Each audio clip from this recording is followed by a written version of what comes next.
Hey guys, and welcome from a somewhat sunny winter day here in Auckland. Look, what I'd like to do today is spend a little time just introducing the work I've been doing, trying to understand what our Model 5 version might look like. So this work has been in action for already a year. I've been testing it with clients, I've been working through the psychometrics.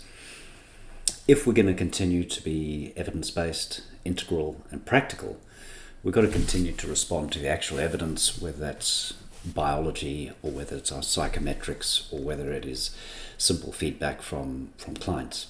So I think it's really important to continue this evolution, just to make, this does take time, and really wanted to engage you guys in this journey. So perhaps I will, kick off just quickly by going through a key points. First one, all right, so why are we doing this?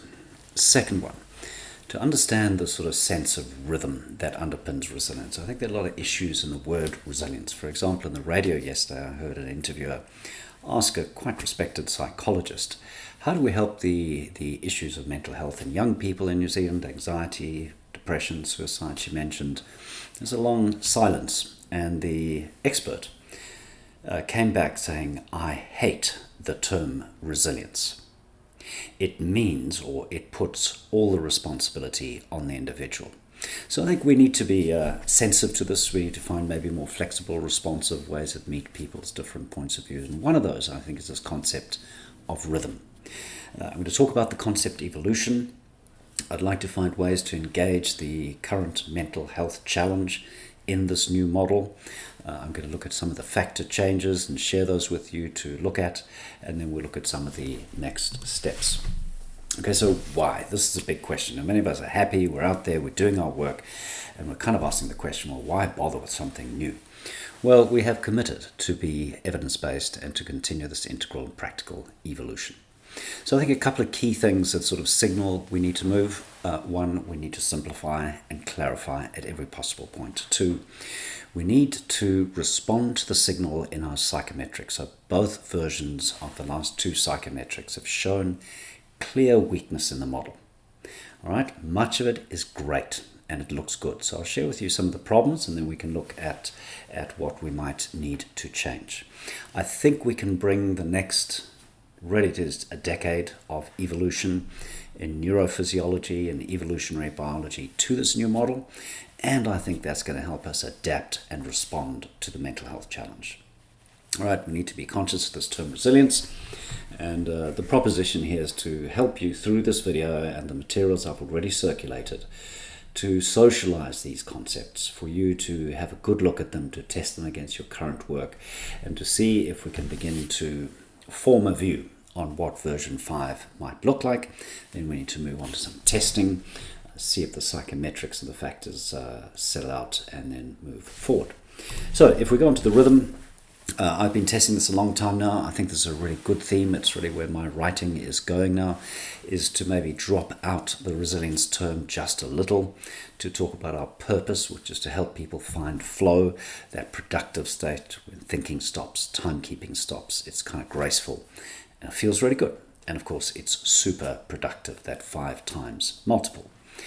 And to really link flow to the need to fill your bucket, to bounce forward fast. When we rejuvenate, when we fill our buckets, we open up to the next cycle of the rhythm, again, active, which is how do we grow, how do we set new goals, how do we set purpose, how do we motivate ourselves. And then when the actual challenge presents, how to connect with it in a calm and effective way, which we could also call presence. We have termed relaxation, but I'm thinking maybe some of our resilience could be linked into this. We're in flow, it's hard work, we come out, we bounce, recover, fill the bucket, we set new goals, and then we relax and connect with those goals. And of course, we know a little bit more about both the brain physiology of that, and we know something about the hormonal and neurochemical stuff that sits behind it.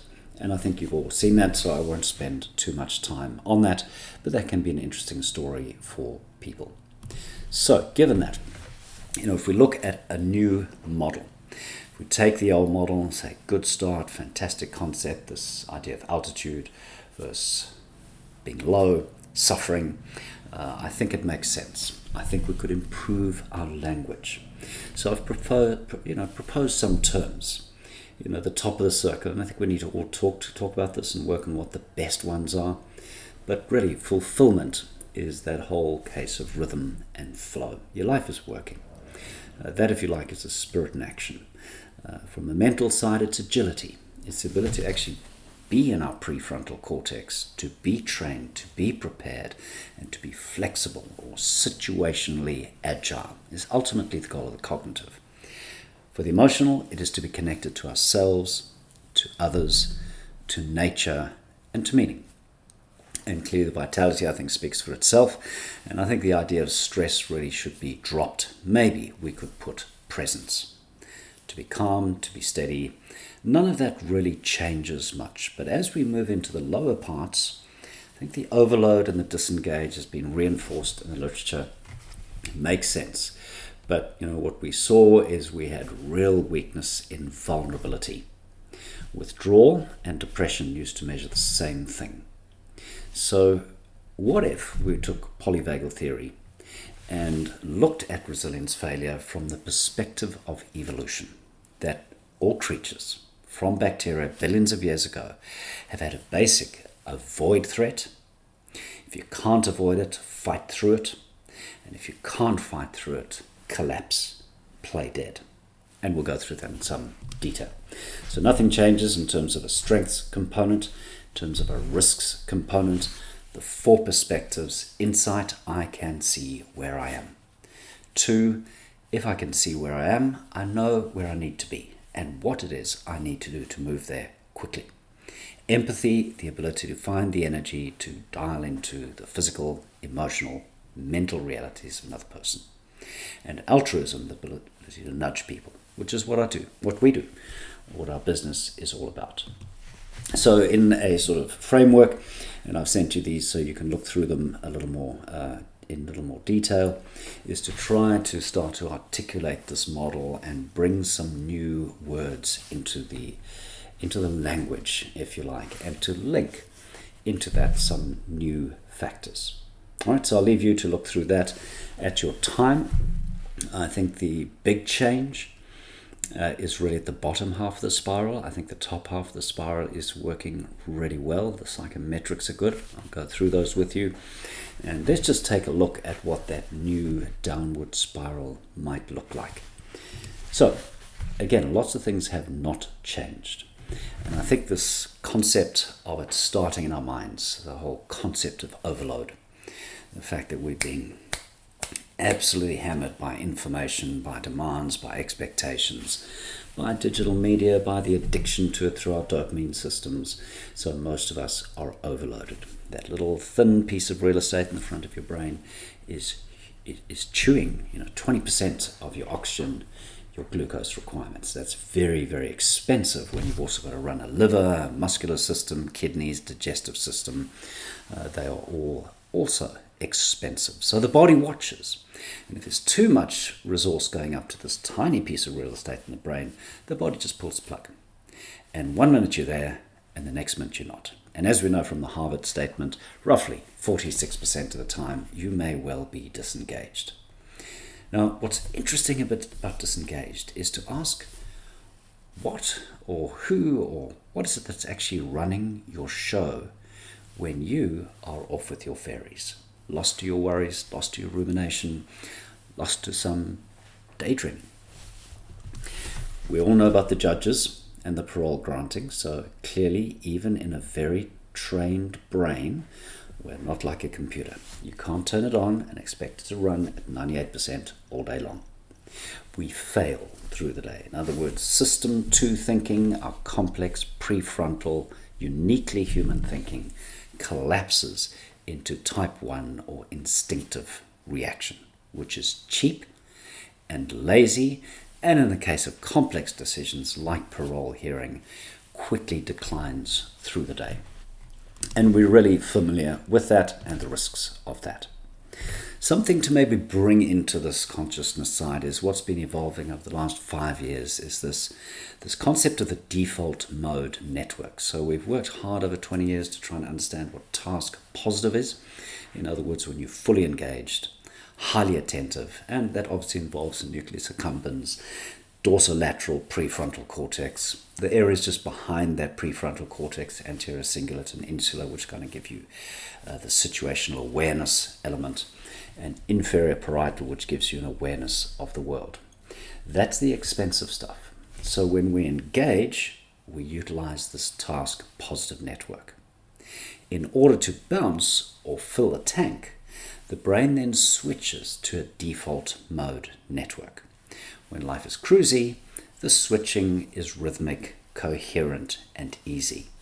When we're under pressure, under the overload factor, this default mode network gets ignored, if you like, so the body imposes. And this is why one moment we think we're engaged, and the next minute we drop out. The default mode activates to protect the body, to protect the brain, to allow you to do it. So the rhythm is normal. And what's really interesting about the last few years' work, and you can quickly Google and see how much research has been done on this, is right down to very, very complicated mathematics. There is a rhythm between what task positive and default mode networks do. When that rhythm is healthy, when we engage fully, complete a task, and then step back and take a break, you go into the default mode and that rhythm works smoothly. When that rhythm is disrupted, we start to have problems with attention. So just take a look at this. So one of the things we have worked out, and this again is more recent, in all of the attention disorders, there's a broken rhythm. That coherence between default and task positive is disrupted. In autism, it is disrupted. In anxiety, it is disrupted. In depression, which is the most deeply studied one, it's very disrupted.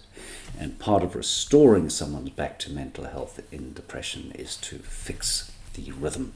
Some good work being done on that. And of course also in schizophrenia we find that happening. Okay, so in many ways we could think about as we always have, this overload and confusion leading to disengage when we don't act consciously to manage that rhythm. All right, we open ourselves up to mental illness. And I think we've got a lot to learn there, but I think it has really, really positive signals. So let's go back to the question. So if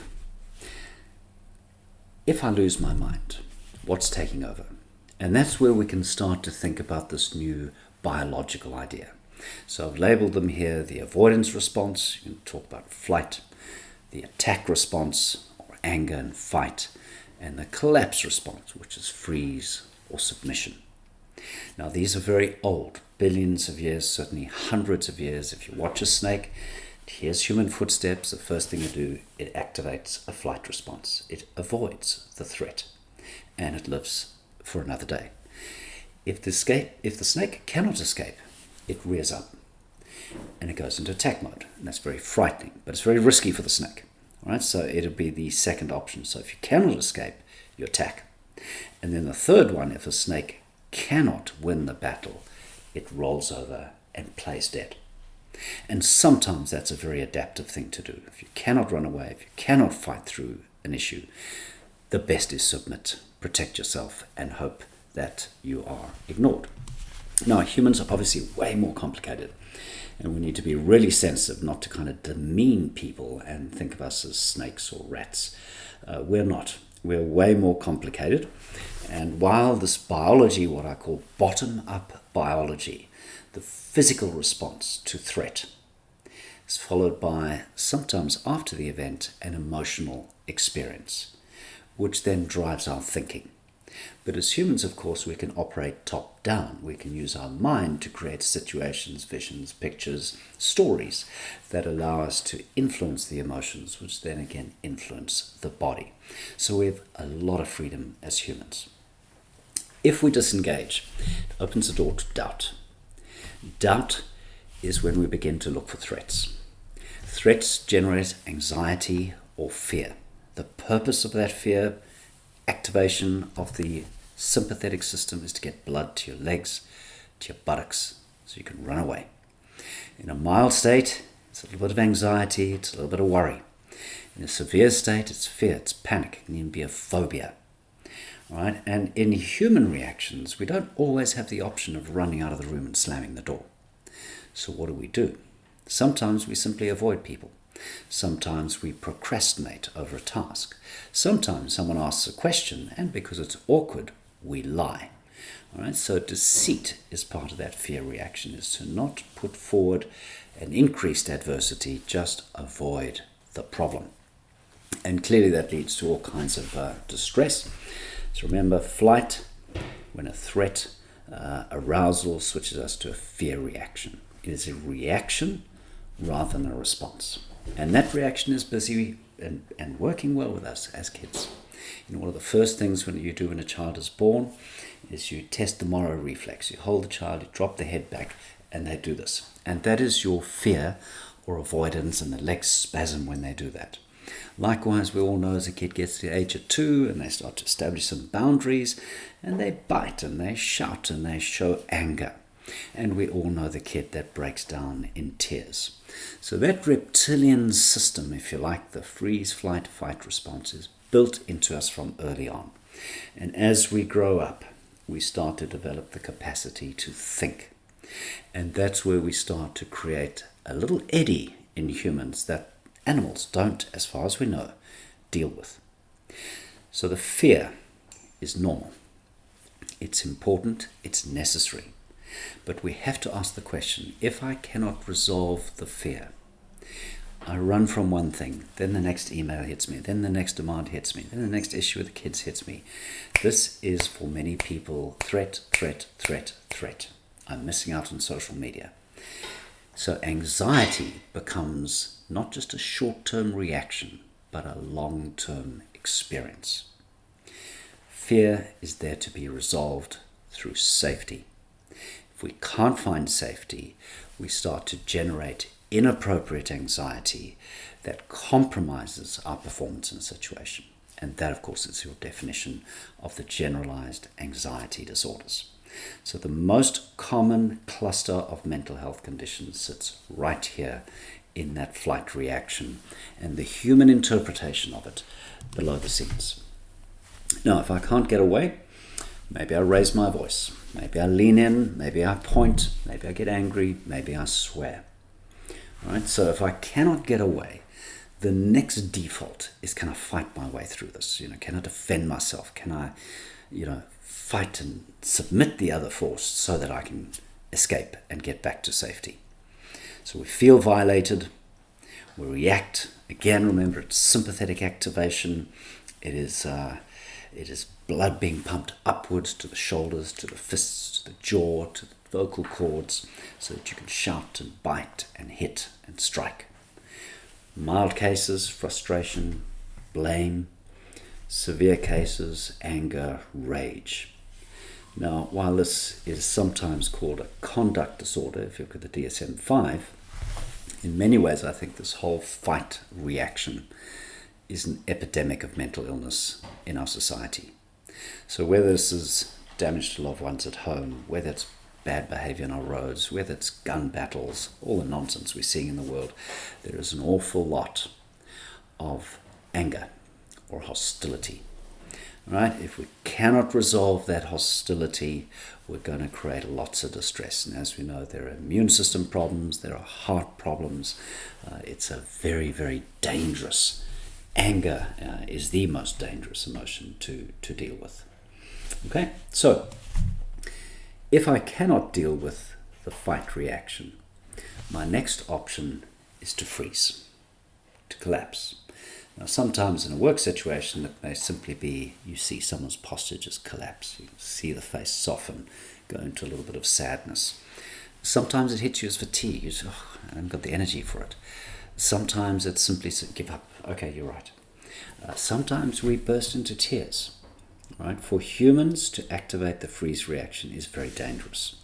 The reason for that is it's the old vagus nerve. All right, so remember that vagus nerve will come back to 10th cranial nerve, runs down to the chest and does all that good stuff of heart rate variability, presence, connection, empathy. But the lower part of the vagus, underneath the diaphragm, voids the bowel, voids the bladder, and drops your blood pressure. And that's really dangerous because now you're not getting blood to your brain, which is why in a severe freeze reaction, a human might faint. And it's really dangerous. You've got to get those legs up quickly. Okay, so old vagus, all about fatigue and submission in mild cases, exhaustion, sadness, maybe even chronic fatigue in a severe case. And again, the challenge here is it's normal. The fear, the anger, the sadness, these are normal reactions to life's challenges. Our trick is, can we resolve it? Because here, if we don't resolve that fatigue, we put ourselves at risk of depression. So in many ways, I think, if you combine the concept of that task positive to default mode network rhythms and this concept of moving through flight and fight and freeze, we have a really coherent and completely supported by polyvagal theory concept of how we fail in specific situations. And that's normal.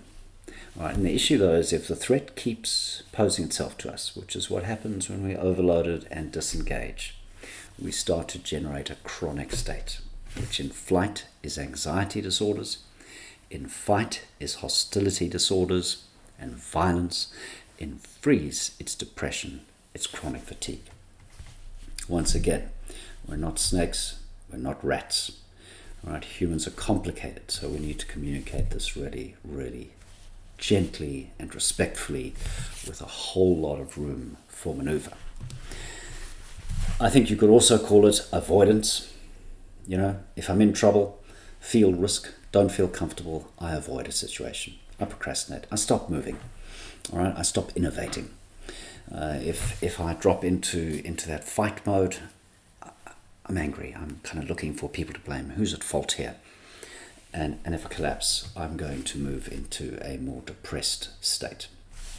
Okay, so I think how we exactly label these is very important, and I'd really welcome your feedback on that. So that means we have a slightly different bounce model. What I'm trying to do is to get a sense of emotion regulation into this model. So if we start from the bottom, a freeze response, what's it looking for?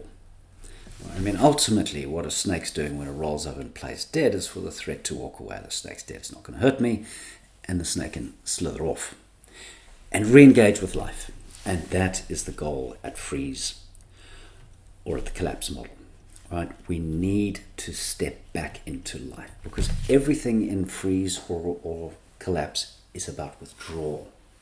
We want to pull away, we want to hide from the void, lose energy. Our job is to reconnect with life, to reconnect with an activity, to reconnect with something you love. And in a severe case, there's a real need to connect with professional help. So if you really are feeling you're depressed, it's really important to encourage people to have the humility and the courage to step up and go see a doctor and say, hey doc, I'm a bit worried about myself. When you have the situation explained, in most cases, okay, I get it, that's fine, that's normal, I can take it from here. But it may be a bit more severe and you may need a little more help. And of course, there are many, many options that we've talked about in the past there. So in freeze, you're heading back towards safety, but the step is to reconnect with life, all right? To be able to move back into life, back into relationships, back into daily tasks. Fight is a little bit different. So as we talked about in emotional regulation, fight is the anger response, and we know that the counter to that is kindness. So fight can drive you into bad decisions that have severe consequences. So our job here, slow things down. All right, so we name it, just like in freeze. You name it, you tame it, and you reframe it. So in fight, we're going to name our anger, see that it's dangerous, tame it, take a break. Let's come back on this tomorrow. Have a sleep. Allow it to just settle a bit. All right, and then move back into the situation with respect for the other person. So that's, if you like, the love or the kindness momentum, where you open yourself to another person's point of view. So whether that's in the traffic, whether that's in an issue in the business, that's the move. All right, and I think this name it, tame it, reframe it can be very powerful if you find the right situations, right explanations. Likewise in freeze. I'm sad. I name it. Now I'm back in my brain. Okay, I'm feeling sad. Okay, cool. Got it. Well done the spiral. You name it, you're back in your mind. That gives you the choice, which you don't have in a freeze, fight, and flight reaction. You have the choice now to tame it, to breathe, to take some time, to have a sleep. And once you've tamed that destructive emotion, you can start to activate the counter. Okay, so in flight, we've got anxiety. All I want to do is avoid. The job here is safety. I name my fear. I tame my fear by breathing, say, and I move back to safety. And that may simply be slowing your breathing, which does the bottom body up. I slow my body down. I activate the vagus nerve. I move back towards safety. All right, and that need for sleep, need for relaxation is absolutely critical here. And you can see why, given the pace of our modern lives and the disruption of sleep and the disruption of recovery time, that anxiety has become a chronic state. And clearly, as we know, in disengaged, to own your rhythm, to know what is my work burst. Can I work for 120 minutes or just 5 minutes before I need to get up, have a cup of coffee? Making those decisions quickly and simply is very, very powerful. And then using maybe the flow concept to say, okay, when you do work, protect yourself. Remove the distractions, turn off notifications, shut down your devices, and give yourself 100% to one task for a period of time. All right, now I think you all understand that. The interesting change here is whether we can now blend these together. Down in the background, and some of you might want to have a look at Polyvagal theory. They've got quite a good website with some good videos, and there's an excellent book by one of Stephen Porges' colleagues. He's a bit difficult to read, but Deb Downer's book called Polyvagal Exercises for Safety and Connection is just beautiful. And I've kind of conceptualized it here. Freeze is the most primitive reaction when there's no hope. I don't have action in my brain. I just got to collapse. Fight, desperate situation, high risk, fight my way out. Flight, safer option, but also pretty active, not such great. So the goal in polyvagal theory is to recognize these, name them, and to tame them through the relaxation or the 10th cranial nerve, ventral nucleus, or new vagus. So when you breathe slowly, when you bath in cold water, do the swimming that Alexia and Benu are doing in cold water, you powerfully activate this upper vagus nerve. And remember that relaxation is your foundation for trust. If I'm in flight, fight, or freeze, it's really hard to trust me. But if I look somewhat relaxed, open, present, connected, there's more chance that we can establish eye contact, that we can tell the truth, that we can relate. And if we can relate safely, we introduce the concept of play. We test. Just like, I could easily say, it's too difficult to do with you guys, I'm not going to do it. And instead of talking about this, I just shut down. All right? Or I relax, build trust, share these ideas, socialize these ideas, and then start to provoke a little bit. What if this? What if that? Could we try this? Why don't we pilot this? It's a little bit uncomfortable play, isn't it? You imagine the animals chasing around. It's very cute, but there's a whole lot of energy. Lots of chasing, lots of running away, lots of eye contact. Play is high sympathetic activity and high new vagus activity. And that play, just as a child plays to be competent as an adult, or an animal plays to survive in the veldt, so play is your foundation of performance. And then in a kind of a nutshell is what that polyvagal theory says. So let's just quickly wrap up with some of the factors in the model. So the model would be slightly changed with the individual here on the left and the organization on the side. I think some really interesting questions here, and this is linked to Benoit's commented one of our last calls. We really can start to provide interesting data about an organization's culture and behavior and where they are and what they need to work on. All right, as I showed earlier, we're going to have to get these words right together and try and work out what sort of language really makes sense and make sure that it fits all our different languages. Really, really important. And I might just then pop over to the spreadsheet and just share with you the psychometrics. And I guess at the end of the day, this to me is the key reason we're doing this. Okay, so when we look at version 4, top half of the spiral, what we see is our categories, and we see the category reliability, and oh my gosh, it's all over 0.7, fantastic. And then whether you're looking at the Cronbach alpha in this column, or whether you're looking at standard factor loading, or the alpha and beta value of graded response model, these are the green numbers, the ones we're looking for. Red numbers indicate maybe we haven't got that question exactly right. And there are a few adjustments we could make, and I'll take those through in just a moment.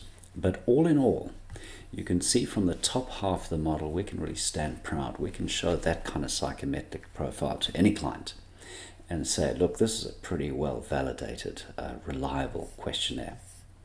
However, if we drop down to the bottom half of the old model, version 4 this is, you can see confused is kind of okay, and even the whole category loading is not too bad. Disengage, looking a bit tricky. Some of our questions, really low scores. Withdrawn's good, all right, so is depressed. Distressed even was quite good. But the vulnerable category really, according to the psychometrics, measures nothing. And with the risk of vulnerable being incorrectly associated with Brené Brown's work of vulnerable, which is pushed as a strength, I think it may serve us just simply to drop that out. Okay, so if we go through then, what does this kind of look like? Here you see the new proposed factors, and clearly I'm not going to push this on anyone, but I'm encouraging us to start testing it and seeing if it makes sense. Okay, so you can see I suggested 3 changes only. We already have very good psychometric things. I think we could all have a little bit of a conversation about how we might label our categories going forward, how we might label our factors, but you can see the factors there, and you can see the questions that sit behind those factors. So only 3 small changes suggested at this stage. We of course need to run these questions through people, roughly 1,000, before we can start to talk about the psychometrics. And then if we put the new model in place around this, instead of 6 categories, we have 5. So the first thing that's obvious here is instead of 60 factors, we can have 50 factors, 25 in the strength, 25 in the risk. It was much more balanced, I think. And that may be useful in terms of the resilience ratio that evolves out of this. Some good questions that we keep. Blue questions again are new ones. Others I think are more or less accurate, and these are just simply just simple suggestions. We haven't got a lot on the fight anger response, so we're going to have to work on that. And I think we really need a bit of an innovation group to sit down, go through this new model, test the language, agree what works best, make sure it translates into different languages, and refine these questions. And once we've got those questions refined, we'll start testing and see how they go and see if they improve our psychometrics. All right, so last thought, just to finish up with this. Next steps, and remember this is not an immediate thing, this is a 6-month time frame. We have been sitting with version 4 for some 6 years now. The changes were only mild, so I think we're certainly due for this. So what we're doing here is, number 1, explore, test the concepts, and I really do ask you to put some time into this. It matters, and it matters for each one of us that we spend time looking at this and exploring how we want to fold out our future. I think once we've done a bit of that, that it'd be useful if Brad and Adrian can set up a trial version of this 5. Maybe we can all try it. Maybe we'll start to introduce some clients to it. Maybe put a free thing up somewhere and try and collect about 1,000 assessments so that we can move into testing the psychometrics. Does it stack up? We've got so much good stuff. I don't think we can really go backwards, but we do want to make sure we're going forwards. Moving forward, I think, once we have some time and we settle through these early stages, it'd be really great to have an innovation group. And as I've said again, I'd love to get some volunteers, people who want to work with these into the future. And this is going to be a more important component of our work if we can stick to our principles of evidence-based, integral, and practical. All right, and if this all works, maybe towards the end of the year, we might start to launch this on a test basis with some new clients. All right, guys, so that's it from me. Just a simple update on our model, on some of the categories, factors, questions, and really would love to get your input to see what you think and whether this might work for you. Thanks for the time.